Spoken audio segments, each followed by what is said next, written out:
Hi everyone and welcome to Vintage Digital Watches. This is the review of the Casio Transmitter watch and I'm talking to you through the watch right now. We haven't done a review for a long time on the channel, so I thought what better watch to kick off the reviews again than the Casio Transmitter watch. We'll be taking an in-depth look at this watch, we'll be looking at design, features, we'll be opening it up to see what that transmission circuitry is all about, and we'll also do a test and see how that really works. So let's kick it off with design. It has a tall boxy appearance with some curved edges, inconspicuous to what it is, but maybe that is because of its matte black finish. It is very light since it's made of plastic on all sides, even the back is made of plastic, very light, and here we are comparing it to a C701, which is made of metal, so yeah, it is a lot heavier. It is not thick and sits comfortably on your hand, and you wouldn't have a problem fitting it under a long sleeve shirt. The antenna is telescopic and when retracted does not hang out over the edge of the watch. It has 3 buttons on the side to control the timekeeping part and a lever plus a knob on the right for the radio. The knob is quite stiff and you will have to grip it with your nails, but the slit in the knob makes me wonder if it is meant for a screwdriver. Alright, so let's have a look at the features. For the timekeeping part, this watch has a time, date, stopwatch, alarm, and it also has a countdown timer that has presets shown at the top of the display. They are 1, 3, 5, 10, 15, 20 and 30 minutes. You select them by repeatedly pressing a button and an alarm will sound when time expires. The timekeeping part is shared with the current generation latest Casio LA670. Mine required a module swap and I made a video about it. You can find it linked below. And it does not have a microlight. The main feature is of course the radio transmitter function, and it is controlled by the flip lever on the front to turn it on and the knob on the side to tune through the frequencies.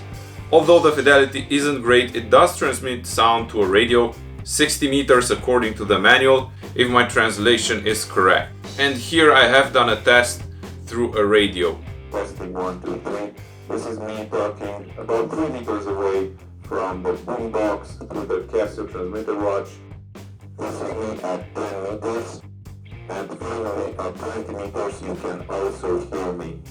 This is incredible if it weren't for the bad fidelity. So in case you didn't realize what I said or the fidelity was so awful, those were tests at 3, 10 and 20 meters, and I don't know if my boombox isn't per spec, as I know that the frequency this watch transmits in is very low on the chart, and I don't know if my radio can pick it up. So the end of the scale of my radio is only 88 megahertz, as you can see, for FM, and the watch's manual states that it will transmit from 76 to 86 megahertz on the FM wavelength. So that's the best I have to test this.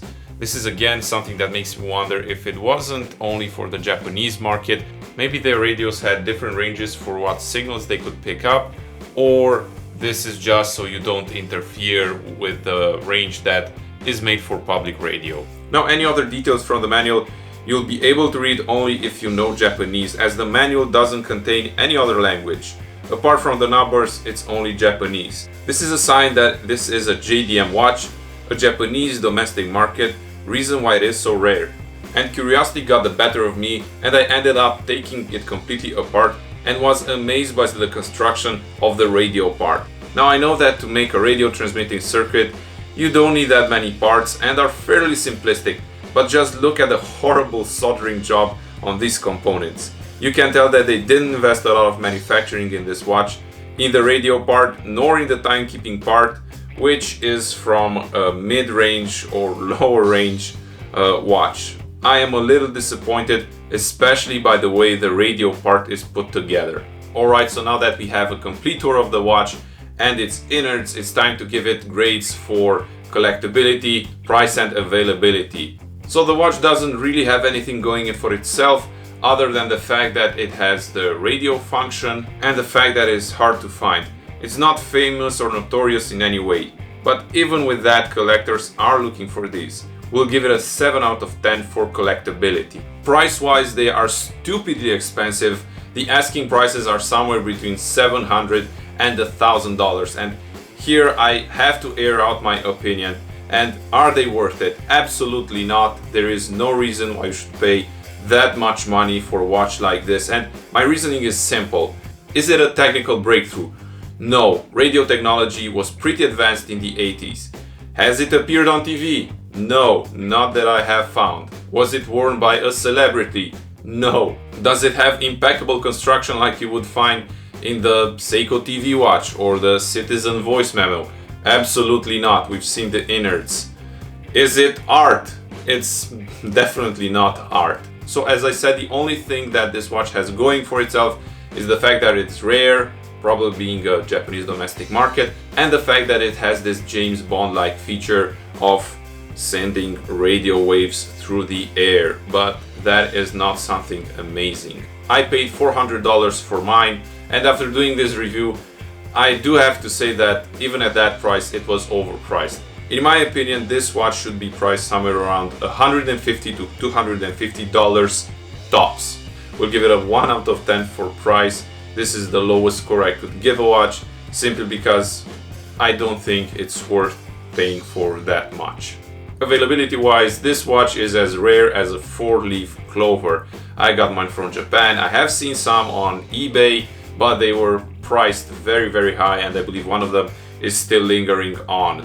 So we'll give it a 2 out of 10 for availability. Thanks for watching this review with me. I am really curious to see your opinion down below on, do you think this watch really is worth that much money, and what are the reasons? Don't forget to like and subscribe. I try to release as often as I can digital watch related videos, usually once a week. And until next time, don't forget to wear your sensibly priced vintage digital watches. Bye.